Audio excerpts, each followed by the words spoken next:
I want to chat with you today about the duality of putting someone on a pedestal and what it looks / feels like when you embody that duality. Pity. Starting off strong. Pity. This idea that in your presence alone, like you didn't even have to do anything, in your presence, you were just so good that I wanted to make myself better around you. Like I wanted to be better around you.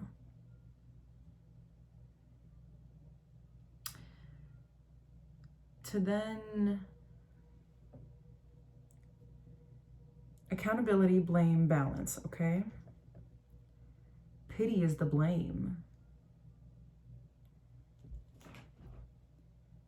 To where you held yourself accountable, you were like, okay, so like the magic is in me. You're not making me do anything. You may be inspiring me or reflecting me, but you're not making me do anything. To then realize, why do I constantly want to change around you? And then when I've changed to be everything that I am, finally in tune with myself, and I look at you,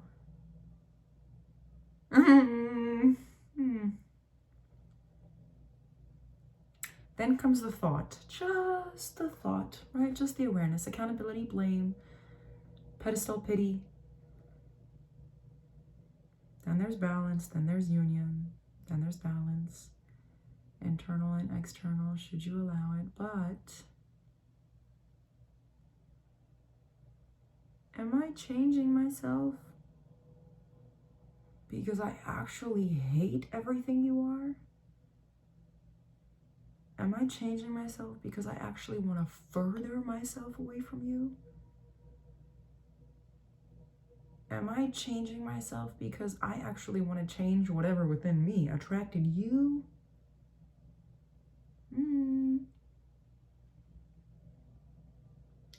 Hard conversation, right? Especially when you have to have that conversation without ego. I know.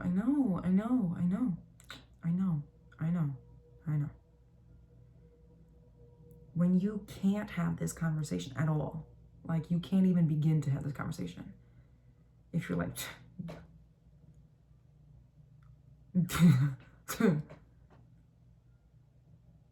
come on now. But that is a conversation to be had.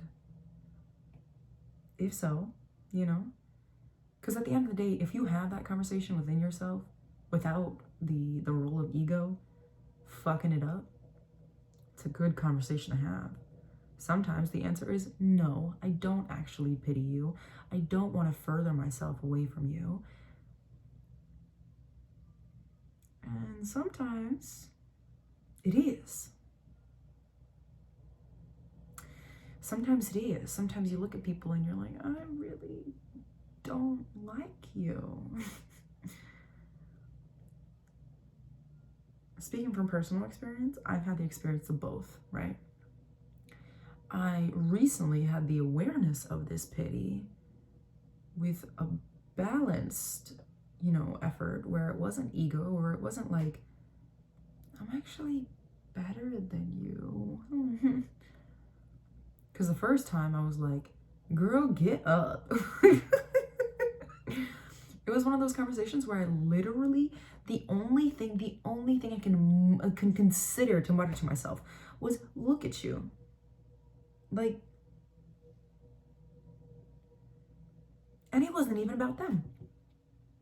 I was talking to me and I was like, look at you.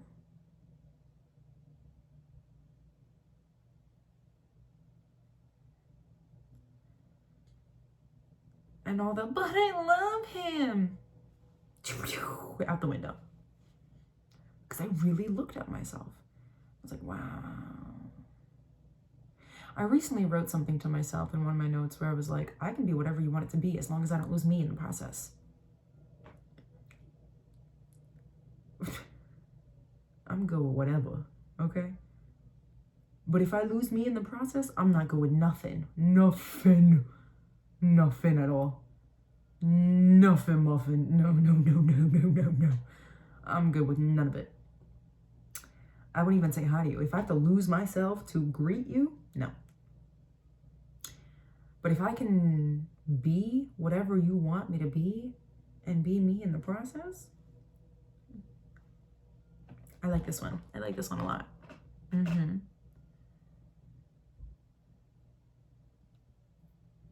Because sometimes it is what it is. But it is a conversation of my subconscious feels the need to grow around you because it deeply wants to be away from you. Get away from me so deeply that my subconscious will literally start healing itself because it'll be like, okay, bitch, I'm taking over, okay? I'm autopilot over here, okay?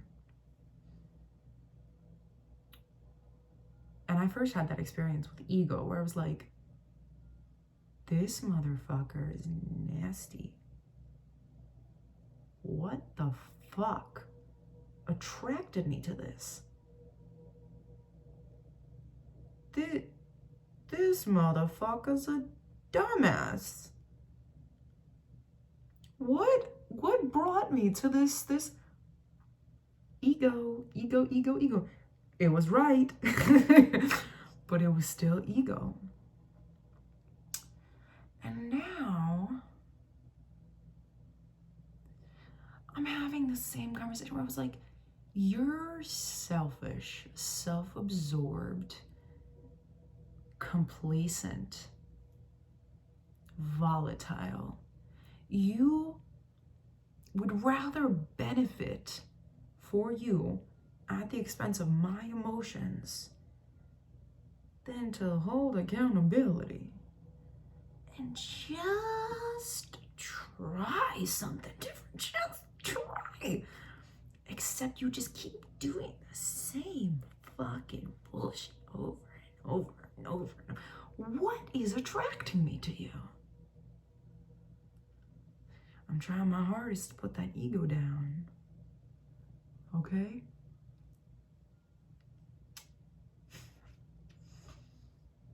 Here's the solution. The way through. Pay them no mind. The key is the same way that you took them off the pedestal, which was bringing your attention back to you. Take them out of this pity party and put the attention back to you. At the end of the day, what's meant for you will not ever surpass you, okay? It just won't. It just won't, right? Nothing could ruin it, nothing could break it, unless there is, like, it is written in your soul contract, unless you've agreed to it within, your records, your contract record, however you want to see it. Unless you've agreed to it with your life, why am I sitting here if I so love, right? So honor and respect this person. Why am I sitting here even though two truths can exist at once? Even though I'm allowed to feel how I feel? Even though what you're doing is exactly how I'm pointing it out, like trust a snake to be a snake and trust yourself to see it clearly. Bitch, I've got my spectacles on and I can see every fiber of your being.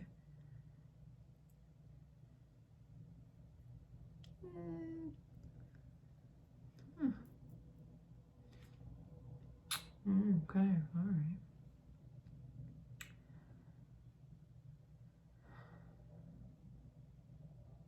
What if I don't have to move at all?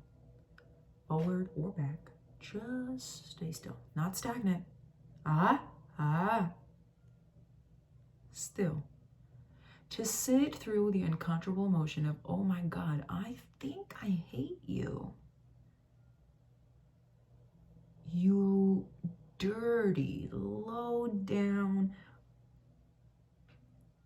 selfish motherfucker with mommy, daddy, auntie, brother, sister, daughter, son, all kind of issues.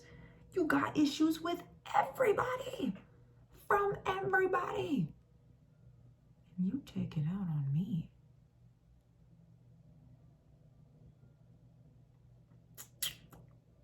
I heard something, right, that said, God told me this was my spouse by the amount of grace He gifted me with him.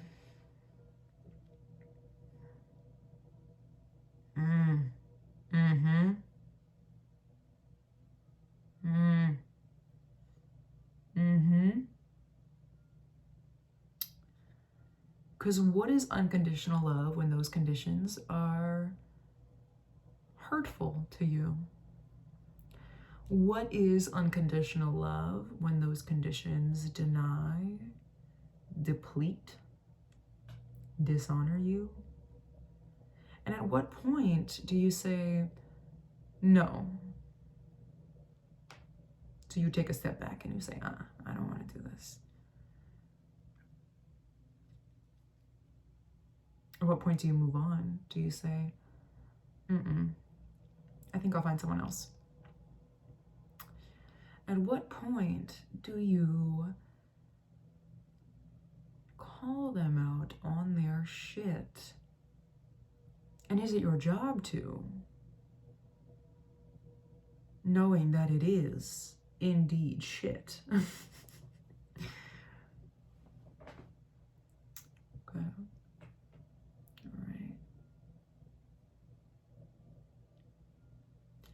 And how do you do all this without putting the intent, the focus on, you do know who the fuck you're talking to, right?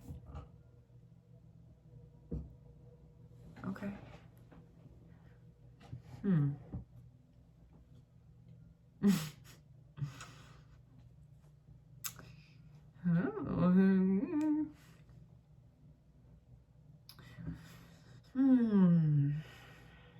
It's an uncomfortable feeling, I'll tell you that. To sit there and recognize, like, wow.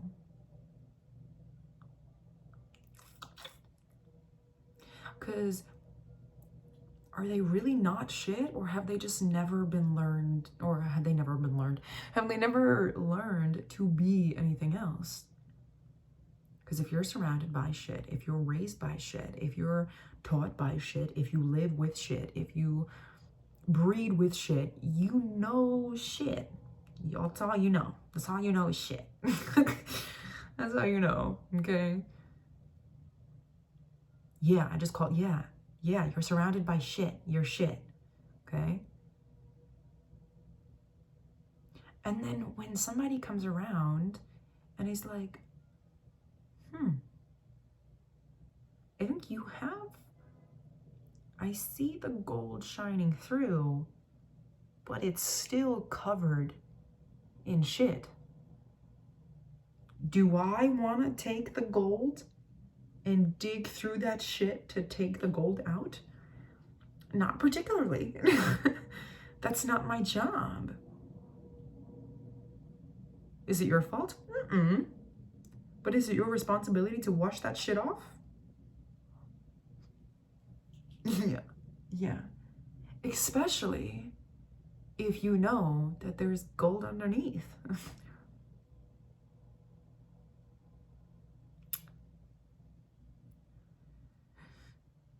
And how do you, on the receiving end of this pile of shit,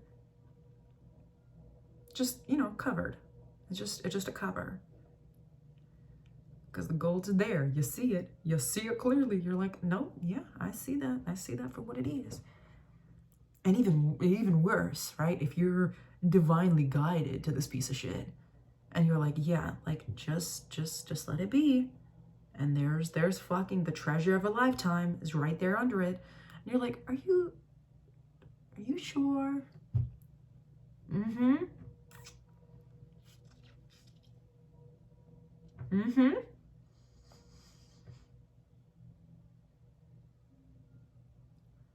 At what point do you stop being patient?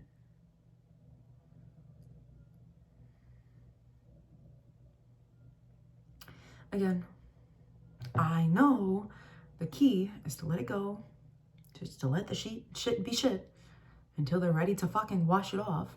Clearly, you must like the warmth. Clearly, it keeps you warm at night. Something else could keep you warm at night too. I'm just saying. Because I'm not trying to be around a piece of shit. Okay? I'm just not. And this is the whole idea of like the one that got away and this and this and that. You should have washed your shit. Checked your shit.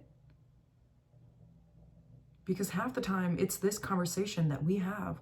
We're like, okay, like I'm a good person. I got a genuine heart, a fat ass, a tight boom boom. Why am I settling for a piece of shit? Because I know the gold inside. What if you stay covered in shit your entire life? I'm supposed to sit there and be like, but there's good in him, I promise. But look, but I promise. Convince everyone else the same way I had to convince myself that I have to just look past the sight and you know, like close your eyes and ears and nose and senses. Just don't feel any of it. You know, like, yeah, like give him a big ol' hug. Give this piece of shit all your beautiful, luscious skin and kisses and all the, you're a piece of shit. I'm not saying this metaphorically. I'm saying this like in our imagery. You're a pile of shit.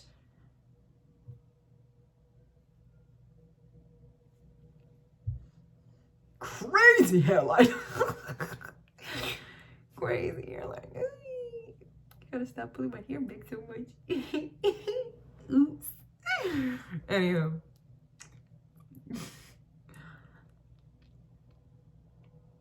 Like at the end of the day, that's the one that got away. Is they actually do see you, but because you deny yourself the reality that you are a pile of shit. Yes, you are good on the inside. You are golden, baby, golden. But if you do nothing to address that, to wash that, to cleanse that, to move that, to close that, to give that back, if people keep putting shit on you, close the doors that allow them to keep putting shit on you. If you can't, make barricades around this piece of gold around that you are, so that people can't dump more shit on you. I like this visual. This is great. I don't like this visual. I just, it's a very good, it fits what I'm trying to say.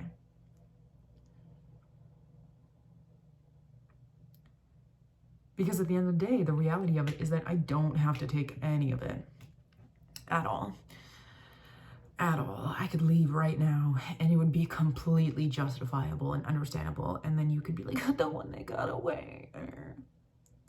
The one that you let go. The one that you denied. The one that you chose. The one that you didn't choose over a pile of shit.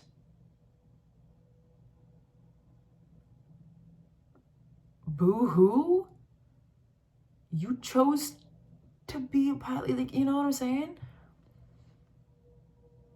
And sometimes it's just the fact that like this imagery is vivid. Like sometimes you're a big pile of shit, you're just a nasty pile of shit. Like whatever it is, it's just real nasty. like narcissistic parents, or, you know, like that's just a nasty piece of shit, you know? And when they put it on you, that's your nasty piece of shit. Maybe that shit is green, you know what I'm saying? Maybe you were raised that you know, like you can't value yourself or anything that you do because nothing that you do is ever good enough, and you have to, you know, justify your worth. That's a piece of shit on top of you. And if that piece of shit is on top of you, that becomes your piece of shit. And if you choose to hold on to it, if you choose to wear it, if you choose to be like, okay, I guess I'll just walk around with this shit on me, you then become a piece of shit. And the more that you allow people to throw shit on you, the more shit you become.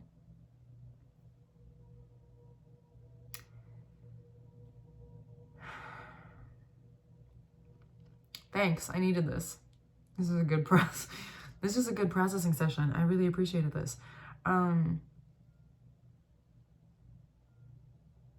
the end of the day, though, it really is like, it's such love.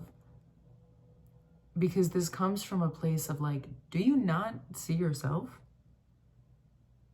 The same way that like the accountability portion where I put you on a pedestal comes down to like, girl, look at yourself. Then I blame you. Look at you. Like really, like take a good long look in the mirror. And if you're so confident and great, so happy with who you are, cool. That tells me all I need to know to then move accordingly. But if you refuse to look at yourself and you're violating me in the process, that also tells me all I need to know. Because it's not the one that got away. It's the one that I refuse to do, to put in the effort into. Oh, but like I did what I could. Did you? Did you? Or did you do what was comfortable? Did you do what you knew? I don't know, man. I don't know. How about, I'm sorry. And not just words, like genuine remorse, don't be apologetic. Okay, like there's no longevity in sorry. Wolf.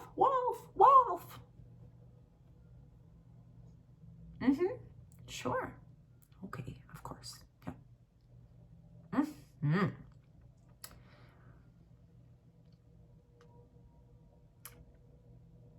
How about you just try something different? It's not about can you just try. Can you try something different? Because clearly what you're doing is not working. That's not your fault.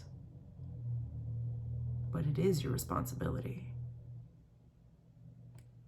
Because it's not my responsibility to dig through your shit. Because I already know that you're golden inside. But if you not only deny yourself, but deny me, I don't know, man. Thanks for coming to my TED Talk.